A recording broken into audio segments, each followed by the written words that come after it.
ধর্মতলার টিপু সুলতান মসজিদের পাশে এবং ডালহৌসি এলাকার ফেয়ারলি প্লেস রোডে রয়েছে একই রকম দেখতে দুটো শতাব্দী প্রাচীন সৌধ।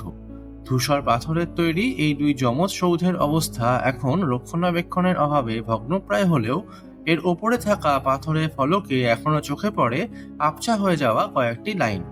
Erected by Nawab Abdul Ghani CSI and his son Nawab Ahsanullah Khan Bahadur of Dhaka to commemorate the visit of His Royal Highness Albert Edward, Prince of Wales to Calcutta in 1875. অর্থাৎ 1875 সালের ডিসেম্বরে prince of Wales যুবরাজ Albert এডওয়ার্ডের কলকাতায় আসা স্মারক হিসেবে ঢাকার প্রথম নবাব আব্দুল গনি ও তার ছেলে আহসানুল্লাহ খান মিলে তৈরি করে দেন এই দুটি সৌধ। এই অ্যালবার্ট এডওয়ার্ডই পরে রাজা সপ্তম এডওয়ার্ড হয়েছিলেন, যার মূর্তি আমরা আজও দেখতে পাই ভিক্টোরিয়া মেমোরিয়ালে সাউথ গেটে।